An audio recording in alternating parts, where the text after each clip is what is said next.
Hello everyone, this is Shweta and you are watching Shweta का अड्डा। तो हमने स्टार्ट किया था basic practices of crop production, जिसमें हमने 3 पॉइंट्स डिस्कस कर लिए थे। कौन कौन से? प्रिपरेशन ऑफ सॉइल, सॉइल को हमने प्रिपेयर किया था, देन सोइंग, बीजों को बोया था मिट्टी के अंदर, and then adding manure and fertilisers, हमने मैन्योर और फर्टिलाइजर्स को ऐड किया था। ठीक है, अब उसके बाद क्या? उसके बाद नेक्स्ट स्टेप है इरिगेशन। इरिगेशन क्या होता है? The supply of water to crops at regular intervals, यानी अपनी फसलों को पानी सप्लाई करना time to time regular intervals में, उस प्रोसेस को हम क्या कहते हैं? Irrigation. Clear? Next is sources of irrigation. हम पानी कहाँ से लेते हैं? सोर्स क्या है हमारा? तो कई सारे सोर्सेज हैं, wells, tubewells, ponds, lakes, rivers, dams and canals. Okay, next is methods of irrigation. कौन कौन से मेथड्स को इस्तेमाल किया जाता है इरिगेशन के लिए? तो सबसे पहला मेथड है ट्रेडिशनल मेथड, यानी पुराने समय के जो मेथड्स थे, और दूसरा है मॉडर्न मेथड, यानी आज के जमाने में जो हम यूज करते हैं। ओके, तो चलते हैं सबसे पहले मेथड पे, यानी ट्रेडिशनल मेथड्स के ऊपर। ट्रेडिशनल मेथड्स में क्या होता है? इसमें जो पानी अवेलेबल होता है वेल्स में, लेक्स में, कैनाल्स में, उसे लिफ्ट अप किया जाता है, यानी ऊपर की तरफ खींचा जाता है अलग अलग मेथड्स की हेल्प से, और वो भी अलग अलग रीजन्स के अंदर। ओके, देन उस पानी को फिर हम फील्ड्स में यानी खेतों में सप्लाई कर देते हैं। अब हम कौन कौन सी डिफरेंट मेथड्स का इस्तेमाल करते हैं पानी को लिफ्ट अप करने के लिए? तो सबसे पहला मेथड है मोट। इसे हम पुली सिस्टम भी कहते हैं, क्योंकि इसके अंदर पुली का यूज करते हैं। तो आप इस फिगर में देख सकते हैं, ये जो राउंड थिंग है ये क्या है? पुली। और पुली के ऊपर इस तरह से रोप को अटैच किया गया है। रोप के एक एंड पर बकेट को टाई किया गया है और दूसरा एंड फ्री है। तो हम दूसरे एंड की हेल्प से बकेट को वेल में डालेंगे, और जब वो पानी से भर जाएगी तो उसे हम ऊपर की तरफ लिफ्ट अप करेंगे और पानी को अपने खेतों में सप्लाई कर देंगे। ओके, तो ये था पहला मेथड विच इज मोट। सेकेंड मेथड है चेन पंप। इस मेथड में हम दो व्हील्स का इस्तेमाल करते हैं। एक जो व्हील है वो पानी के अंदर होता है, और दोनों व्हील्स आपस में एक चेन से कनेक्टेड होते हैं। चेन के ऊपर कई सारी बकेट्स लगी होती हैं।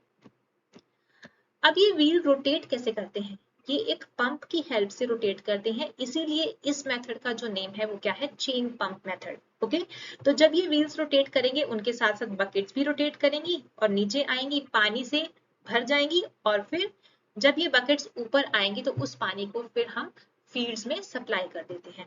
ओके, नेक्स्ट मेथड जो है वो है ढेकली। इस मेथड में कौन कौन सी चीजों का इस्तेमाल करते हैं?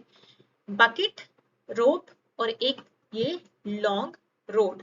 ओके, रोड के एक एंड पर हम हैवी वेट को टाई कर देते हैं और दूसरे एंड पर हम बकेट को टाई करते हैं। ठीक है, जिस एंड पर हमने बकेट को टाई किया है उस एंड को हम मैनुअली पानी के अंदर डालेंगे, और जब वो बकेट पानी से भर जाएगी तो वो अपने आप ऊपर लिफ्ट हो जाएगी, क्योंकि एक एंड पर क्या है? हैवी वेट अटैच्ड है। ओके, देन उस पानी को हम अपने फील्ड्स पे सप्लाई कर देंगे। Clear? And the last method is राहत। इस मेथड में हम लाइव स्टॉक का इस्तेमाल करते हैं, पशुओं का इस्तेमाल करते हैं पानी को लिफ्ट करने के लिए। ओके, तो इसमें जो वेल है, वेल के ऊपर इस तरह से एक व्हील अटैच्ड होता है परपेंडिकुलर वे में। उस व्हील के साथ कई सारी बकेट्स अटैच्ड हैं। जैसे जैसे ये पशु जो है वो मूव करेगा, वैसे वैसे जो व्हील है वो रोटेट करेगा और नीचे से पानी को लेकर आएगा, और वो बकेट्स जब पानी से भर जाएंगी तो जैसे वो ऊपर आएंगी फिर उस पानी को फील्ड्स में हम सप्लाई कर देंगे। Okay, clear? Modern methods of irrigation, यानी आज के जमाने में हम इरिगेशन के लिए कौन कौन से मेथड्स का इस्तेमाल करते हैं? तो सबसे पहला मेथड है स्प्रिंकलर सिस्टम। इस सिस्टम में क्या होता है? परपेंडिकुलर पाइप्स का इस्तेमाल किया जाता है। तो आप डायग्राम में देखिए, ये क्या है? एक परपेंडिकुलर पाइप है। इन पाइप्स के ऊपर क्या लगी होती है? Rotating nozzles. तो आप इस पे देखिए, ये क्या है? येलो कलर की रोटेटिंग नोजल है। ये जो परपेंडिकुलर पाइप्स हैं ये कनेक्टेड होती है मेन पाइपलाइन से। ये जो मेन पाइपलाइन है ये अंडरग्राउंड होती है। तो जब पानी फ्लो करता है हाई प्रेशर से मेन पाइपलाइन के अंदर, तो वो पानी एस्केप करता है कहां से? इन रोटेटिंग नोजल से in the form of sprinkles. ठीक है, तो ये था हमारा स्प्रिंकलर सिस्टम। ओके, चलते हैं नेक्स्ट मेथड के ऊपर, ड्रिप सिस्टम। इस सिस्टम में क्या होता है, जो वाटर है वो ड्रॉप बाय ड्रॉप नीचे गिरता है रूट्स के पास, तो ऐसे सिस्टम को हम क्या कहते हैं? Drip system. ओके, तो आप देख सकते हैं in this system water falls drop by drop directly near the roots. Clear? Okay, तो हमने 4 बेसिक प्रैक्टिसेस जो है वो डिस्कस कर ली हैं। अब टर्न है 5th की, which is protection from weeds. Weed से कैसे हम अपनी क्रॉप को प्रोटेक्ट कर सकते हैं। तो सबसे पहले ये जानना जरूरी है कि वीड्स क्या है।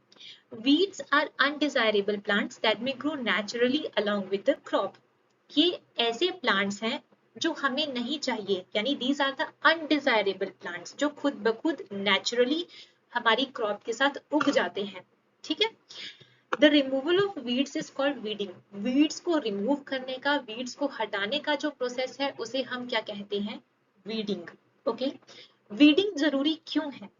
Weeding is necessary since weeds compete with the crop, क्योंकि जो ये वीड्स हैं ये हमारी फसल के साथ कॉम्पीट करते हैं। अब कंपटीशन किसी ना किसी चीज के लिए तो होगा, तो वो किस चीज के लिए कॉम्पीट करते हैं? वाटर के लिए, न्यूट्रिएंट्स के लिए, स्पेस के लिए, लाइट के लिए, तो इसलिए इन्हें हटाना जरूरी होता है। Okay, next is methods for weeds removal. Weeds को रिमूव करने के लिए कौन कौन से मेथड्स का इस्तेमाल किया जाता है? तो सबसे पहला है टाइलिंग। ये हमने डिस्कस किया था जब सबसे पहली basic practice of production discuss की थी, जो क्या थी? Preparation of soil.